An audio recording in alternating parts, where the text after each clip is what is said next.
The Woman Who Disappeared by Philip Prowse. Chapter 11. A Short Visit to the Manson Building.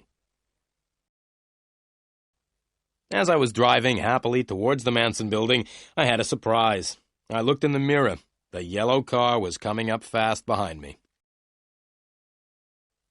I drove as fast as I could, but the yellow car got closer and closer. Just then, a dog ran across the road in front of the Chrysler. I braked hard, and the tires screamed as the Chrysler stopped suddenly to avoid the dog. Then there was the scream of more tires as the driver of the yellow car tried to stop. There was a loud crash and a bang as the small yellow car ran right into the back of my big old gray Chrysler. The two men in the yellow car weren't hurt, but their car was badly damaged at the front. Oil and water were running out onto the road. The old Chrysler was not damaged at all. I got out and walked back to the yellow car. "You ought to be more careful," I said to the driver. "You were driving very dangerously. It's lucky for you that my car isn't badly damaged." But, the driver began to say, but I did not wait to listen. I ran back to the Chrysler, jumped in, and drove on. The last I saw of the yellow car was the two men pushing it to the side of the road. I was soon at the Manson building, and I went into the hall to look for the porter. I couldn't see him anywhere. Then I noticed a door with a sign on it saying porter. I knocked quietly, but there was no answer.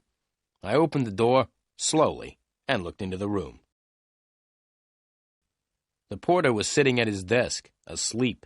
His feet were on the desk, and he was lying back in his chair. I walked quickly and quietly into the room and closed the door. I went up to the desk and noticed a piece of paper lying by the telephone. There was a telephone number written on the paper. 323-0313. Las Cabanas, I said to myself. That's the telephone number of the nightclub. Without waking the porter, I left the room. I had found out what I wanted to know. The two men who had hit me on the head had probably come from Las Cabanas. The porter must have telephoned them when I went up to Elaine Garfield's flat. I was now very interested in Las Cabanas. Elaine Garfield used to go dancing there with Susie. Benny Greep worked there before he was killed. Helen Garfield wanted to meet me there at 11:30, and now the porter and the two men who had hit me on the head were connected with Las Cabanas. I went home, washed, changed, and had a meal.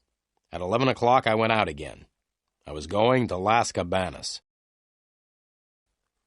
There were lots of cars parked outside, and I had to leave the Chrysler quite a long way away from the nightclub. As I walked up to the entrance of Las Cabanas, it started to rain heavily. I knocked on the door, and the little window in the door opened. A face looked at me for a minute. Then the door opened, and I went in. The club no longer looked empty and dirty. Soft lights and sweet music had changed the appearance of the club completely. I stood and looked around. There was a small dance floor on which a few people were dancing. The band was small and not very good. There was a new drummer instead of Benny Greep. Around the dance floor, several groups of people were sitting round low tables. To the right of the dance floor, there were more tables where people were eating. There were two doors behind the tables, which led into the kitchen. I sat down at a table by the dance floor, in the darkest part of the room, and waited.